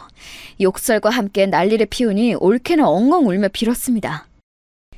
지금 네가 한 행동 내가 다 녹음했어. 나 절대 그냥 안 넘어가. 내 동생한테 다 말할 거야. 너 친정도 없어서 갈 곳도 없지? 이혼당해서 어디 혼자 살아봐. 감히 우리 부모님한테 저렇게 대? 나는 그것도 모르고 이제껏 너한테 얼마를 바쳤는데 이년아! 죄송해요. 제가 죄송해요. 형님, 한 번만 봐주세요. 제가 미쳤었나봐요. 저 다시는 안 그럴게요. 제발요. 저 이혼당하면 갈 곳이 없어요. 제발, 제발요. 저 이대로 쫓겨나면 할 수 있는 것도 없어서 아무것도 하지 못해요. 그러게 잘했어야지. 이자껏 받을 동안은 우리 부모님 잘 챙겨주지도 않았으면서 말이 많아. 이 망할 년아, 당장 나가. 나는 이것도 모르고 그동안 너한테 바친 가방이 몇 개야? 마침 오빠와 새언니가 같이 가서 증인도 많았어요. 이 사태를 남동생에게 알리니 남동생도 난리가 났습니다. 당신이 어떻게 이럴 수가 있어? 나는 그것도 모르고 이제껏 당신에게 우리 부모님을 맡긴 거야? 자기가 알아서 할 테니 아무 걱정하지 말라고 했잖아. 이혼해. 나 당신하고는 못 살아. 지연이는 내가 키울 테니까 당장 우리 집에서 나가! 여보, 내가 잘못했어. 제발. 나 다시는 안 그럴게. 제발. 나 이혼당하면 어디로 가? 길거리에서 살아야 해. 제발, 제발. 형님, 어머니, 제가 잘못했어요. 용서해주세요.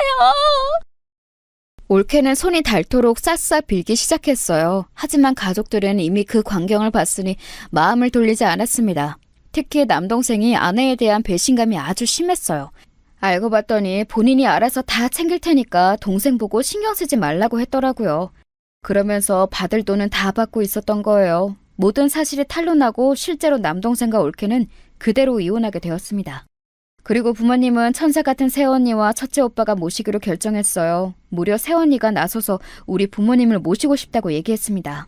케빈에게 말했더니 올케에게 주었던 돈의 2배를 새언니에게 주자고 하더라고요. 아휴, 저는 돈 필요 없어요. 그동안 우리 시부모님께 받은 사랑이 얼만데요. 괜찮아요. 언니처럼 이렇게 착한 사람이 제 새언니라니 저는 너무 기뻐요. 언니, 부담스럽게 생각하지 말고 잘 들으세요. 케빈하고 얘기했는데 아무래도 아픈 노인 2분 모시는 거 힘들잖아요. 고급 아파트를 새로 사드릴 테니 거기 들어가서 사세요. 천사 새언니는 끝까지 돈을 받지 않겠다고 했습니다.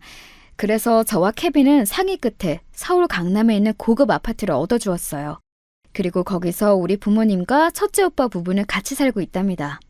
확실히 부모님도 오빠네와 같이 산 뒤로 건강이 확연하게 좋아졌어요. 혈색도 예전과 다르고 새언니가 잘해줘서 오히려 건강이 좋아지더라고요. 그래서 지금은 아무 걱정 없이 잘 살고 있답니다.